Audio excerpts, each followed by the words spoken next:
In the last episode, we looked at laying the substrate, the basic premise of creating a focal point, using the rule of thirds or the golden ratio to create an attractive scape, the addition of driftwood, and adding smaller details to create depth and dimension.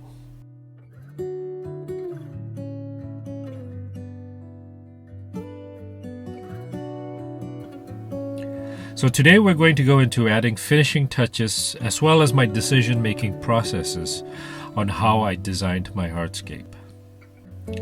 Here you can see that I've already placed my secondary focal point, the big rock, and detailed it with lots of smaller and varying pieces. I was really getting into placing and arranging all the details and minutiae around the driftwood. What I was trying to do here was find rocks that had attractive lines and interesting textures to give the whole scene a bit more scale and depth. I got to the point where I was adding and moving the smallest of rocks and pebbles as I was quite mesmerized by the whole design process. But in retrospect, this was not really necessary. However, in the moment, it was very enjoyable.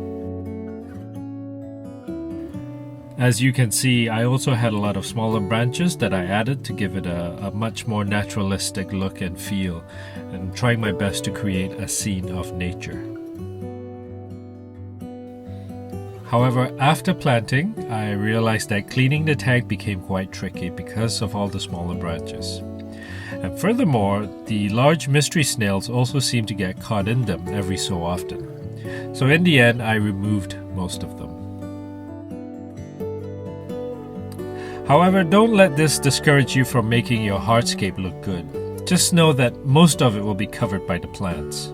And in the end, what you're going for is a planted tank, not a beautiful rock garden.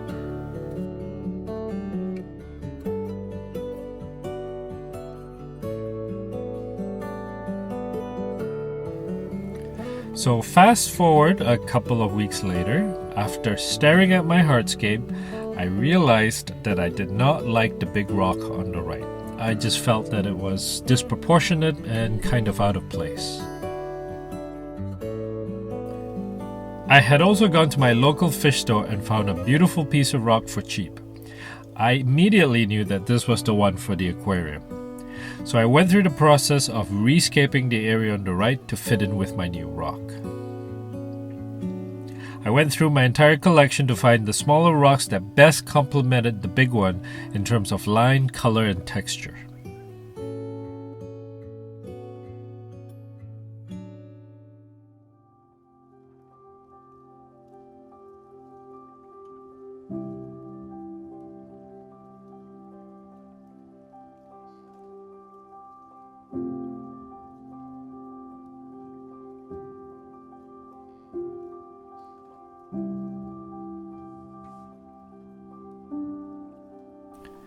So in summary and retrospect, this is what I learned from this whole process. For one, don't rush to plant after hardscaping. Step away for a while so you can come back with fresh eyes to view your hardscape. For me, I took about 3 weeks in total just to look at it every day and make small adjustments. Number 2, fidget and arrange things as much as you like. You are free to change your design while it is dry. This is the easiest point to make any big changes. Furthermore, negative space is equally as important as the material in the tank. Don't feel like you have to fill everything with stuff just for the sake of hardscaping. Negative space is what helps frame your hardscape. Also, if time is limited for you and you are eager to set your aquarium up and you don't want to wait around so long, don't worry about the minutiae like the tiny pebbles and branches. It would all be covered by plants like I was saying earlier. Also, on the topic of all the little rocks and branches and pebbles, I realized that in the end there was actually not enough space to plant, especially in the foreground when I wanted the Monte Carlo plant to carpet. So I ended up removing quite a bit of it. I would say 50% from what you're seeing in the video. The sandy beach that you see is also no longer there, as the snails have moved a lot of soil over it, and the Monte Carlo has done its job of carpeting and crept all over it. Trying to keep the sandy beach was also a losing battle, and in the end, I just ended up going with the flow of nature. So I hope that you enjoyed this video and got some tips on how to start and design your first hardscape, or your second or third.